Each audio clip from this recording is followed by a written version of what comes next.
I would like to acknowledge that this video is being filmed on the traditional lands of the Wurundjeri people of the Kulin Nation. I pay my respects to their elders past and present, and extend that respect to any Aboriginal, Torres Strait Islander or First Nations people who may be watching this video today.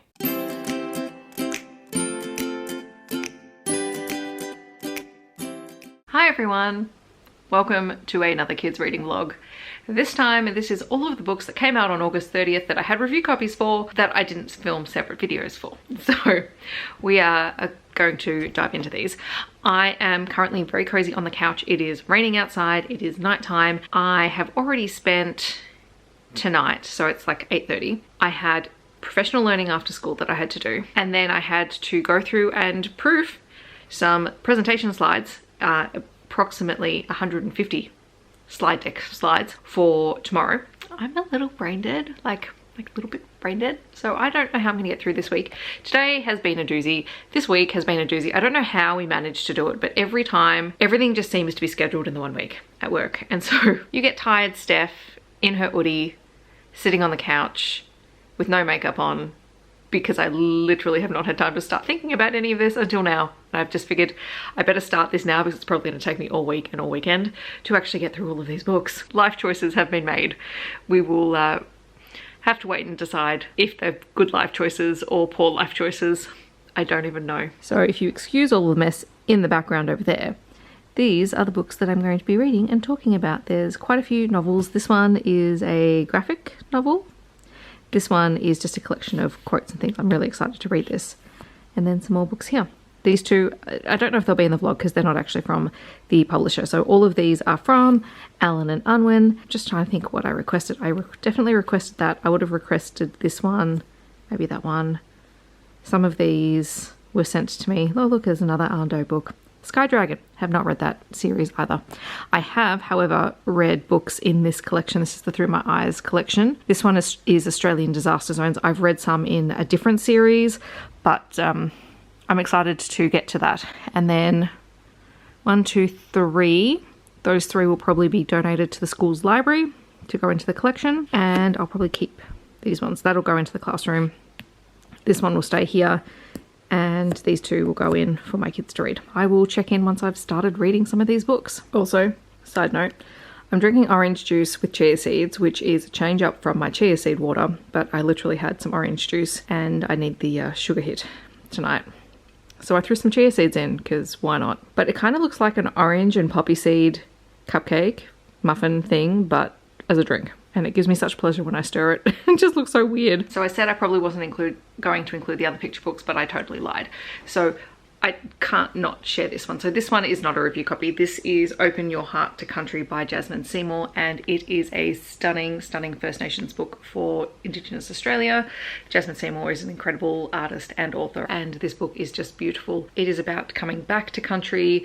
It is told in English and Darug, which is one of the language groups in Sydney. There is a really great section at the back that actually talks about the language and how it functions differently to English, and I just really enjoyed reading it and some of the information about the language at the back. So highly, highly recommend. The other non-review title is Jack's Jumper by Sara Acton. So this book is about Jack, who inherits a jumper from his older brother Paul, who he loves and adores and looks up to, but then his much older brother goes away, and so Jack is left with the jumper and he doesn't want to take it off or wash it, but he has to take it off sometimes, and then it sort of unravels because the cat gets a hold of it, and then Paul comes back and it is about their reunion. So it's a really lovely story about sibling relationships and, you know, younger kids who idolize and look up to their older siblings. So really, really lovely story. And now we are going to start onto the actual books that I have for review. I just finished Big Feelings by Rebekah Ballagh. This is a book about emotions. So the main body of the text is quite long for a picture book, but it does go through 14 different emotions, and it has scenarios and sort of the emotional and physiological responses kids might have when they're feeling those emotions, which is, you know, really useful because it helps, very helpful to explain that to younger kids. And then at the back of the book there are resources for parents and teachers. So there are strategies for how to navigate some of those tricky feelings. There's also other little resources like feelings thermometers and feelings wheels and things like that that you can actually use with kids, which is fantastic. So that's a really great book. I'm actually going to show this to our student wellbeing group because I think this might be worthwhile having in our library at least, or in some of the classroom collections as well. So the next book is The Very Hard Book by Idan Ben-Barak, and this one is illustrated by Philip Bunting, who is one of my favorite children's illustrators at the moment. And this book is so strange and fun and funny. It is called The Very Hard Book, and it's all about metacognition, and it's about asking the hard questions. So it's kind of like when you take those questions that kids have where they just go, but why? You know, but why? And it has this really gorgeous optical illusion puzzle on the front, which will probably prompt quite a few questions, but it's also like, go back and read this book for the first time. Well, can you do that? Turn this page, but not yet. Imagine the biggest elephant in the world. Now imagine it even bigger. And it's all of those things that just, you know, little weird thoughts that you have, which could, you know, prompt some really serious discussions, or could also be the basis for just having a really fun night and having a bit of a giggle while we read something that just sounds a little bit ridiculous. And I thoroughly enjoyed it. I love this. This is a dynamic duo of a author illustrator combo, so this was really fun, and I think I've got a couple of kids who are starting to think like this a little bit, who will get a real kick out of this book. So I finished Rites of Passage, Words to Read Before You Turn 13, selected by Nicolette Jones. This is a collection of quotes and extracts and song lyrics that all fit around 8 different themes. So hang on, let's open it up and read the themes. I just read them, but do you think I can remember the actual themes? No, not really. But that's no fault of the book. This is just the fact that my brain is not holding things to capacity at the moment. So you have on childhood and your past, on happiness and sadness, on nature and the world, on kindness and courage, on family, love and home, on equality and justice, on reading, my favorite chapter, and on becoming you and your future. There are lots of different extracts and quotes and bits and pieces from various people. It did seem to have a heavy focus on American and British authors and speakers and things like that. Tim Minchin was mentioned in here, which is one of the few other people, and then, you know, Albert Einstein and a few other people who don't fit into the British or American category, but for the most part it was a lot of classic children's books. There were some excerpts from adult titles, and it's marked which ones are adult titles. Some are quotes from speeches. You have Michelle and Barack Obama in here. You have Lin-Manuel Miranda in here, so there's a couple of Hamilton quotes. There's a Dear Evan Hansen quote. So there is some modern stuff, but there's also quite a bit of very classic sort of children's texts as well. But it was a really interesting collection to read through, and I love collecting quotes, so this is a book I will be keeping. Although there are a few passages I want to take to work and photocopies for a couple of the teams to have just as something to give to the kids as thought-provoking reading material. I think I'm going to read one more book tonight, and then the rest I will have to tackle later in the week. Okay, so I read Sunny the Shark by Remy Light. This is a graphic novel, and it's very cute and very poignant.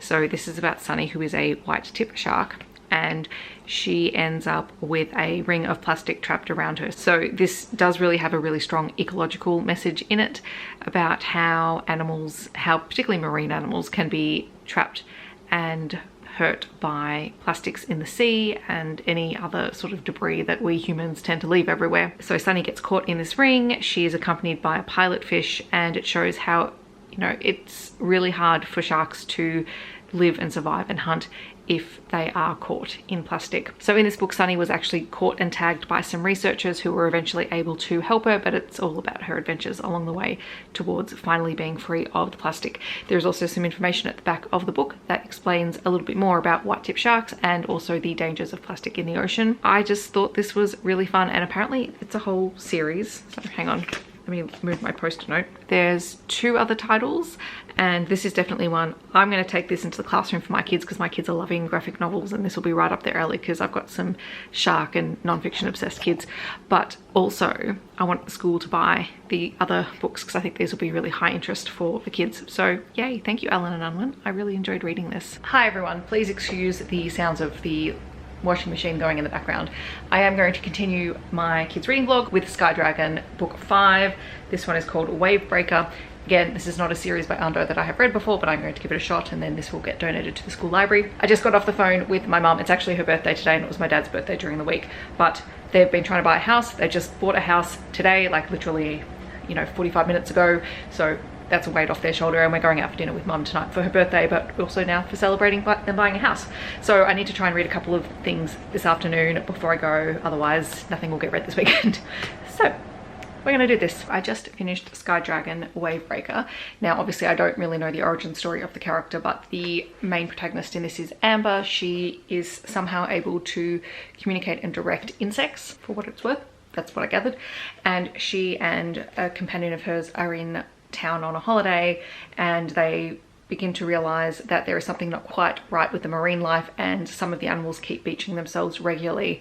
And so Amber decides to investigate and discovers that there are some shady people doing business in the ocean that is causing the animals a lot of distress. There's also a side plot about another character called the Firefighter, who I'm not really sure how he fits into the series yet. This is what happens when you jump into series 5 books in, but there is obviously some connection between him and Amber and the government agents who are trying to track them down. So this is very similar to a lot of Ando's series. I'm not 100% certain whether or not they're actually all interconnected. They must be at some level. So yeah, that was fun, and I know that this will be well received in the school library, so once all my reviews are up, this is going into work. I think the next book I'm going to read is Mia. This is the Through My Eyes Australian Disaster Zones one. This one is about cyclones. I will start that really soon. I just need to do a couple of things around here, and then I will get into this.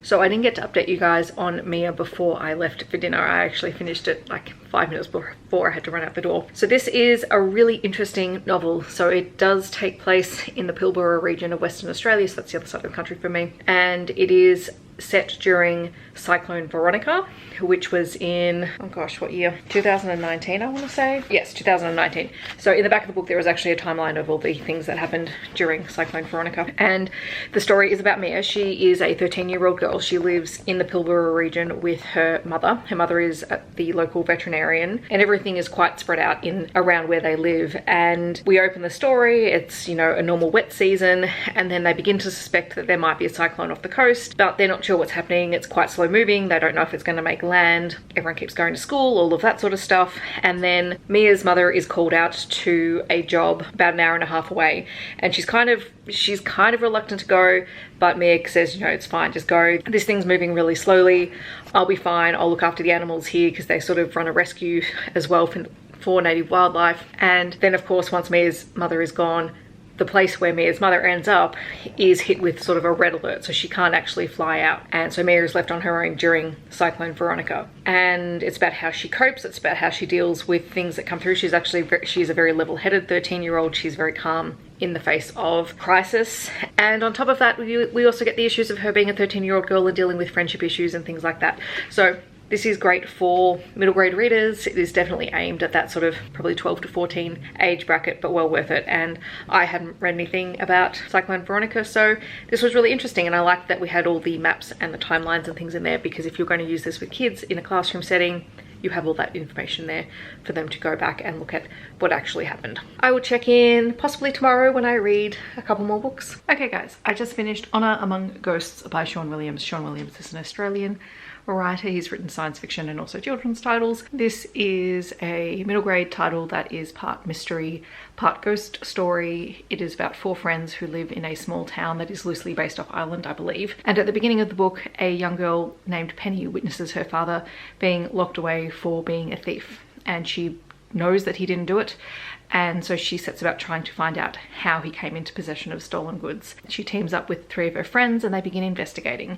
There is a little bit of magic in this world, and it was a really fun mystery, so kids who like that sort of thing will probably find this very, very entertaining. I do have one more book that I'm going to read. It will probably be tomorrow now. I'm not planning on reading this one tonight. It is Shackleton's Endurance by Joanna Groshewicz. I received this over a year ago, and I still haven't read it yet, so I'm going to read it for this vlog so that it is finally read. But for now I have a few other bits and pieces to do, so yeah, this was a nice way to spend the afternoon reading an author.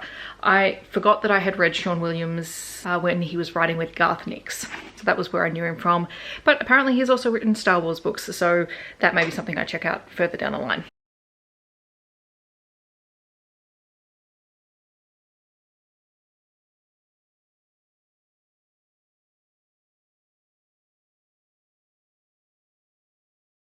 Alright guys, so the last book for this vlog is Shackleton's Endurance, an Antarctic survival story by Joanna Grotowicz, I think. And this is a book that I received last year, so it's been a long time coming. This is a recount of Shackleton's crossing of the Antarctic in 1914, so it takes place between 1914 and 1916. It was supposed to be the last great crossing of the Antarctic, and yet everything went wrong, and the Endurance, which is the ship, got stuck on the ice floes, and the crew had to find a way to not only survive the Antarctic summer but also make their way back to New Georgia, basically in a lifeboat, which was not great. Now, you would have seen a clip at the start. The front of this book has a whole stack of information, including the names of the people involved in the expedition. It has some little photos, it has a timeline, it has maps, and there are also some photos in here in the middle of the book. So, you know, this is a perfect book for anyone who likes history and who has an interest in the history of Antarctica and the explorations made on that continent. Like, this is definitely a book that you can pick up. So even though it took me, you know, over a year to read it, thank you very much to Allen and Unwin for sending this to me. This I will also be donating to the school library so that it can be added to our collection. All right, so that is the wrap up for this vlog. All of the books that I read will be listed down below. Hopefully you found or heard of some interesting titles that you might like to check out. I'm very appreciative of Allen and Unwin for sending me so many books that I get to read them and review them. It's been really fun to do this, and hopefully I will have another vlog for you guys soon. I do have a few more children's review titles, but not a huge stack at the moment, so we shall see when the next one is. I hope everyone's doing well, and I will see you in my next video. Thanks so much for watching. Bye everyone.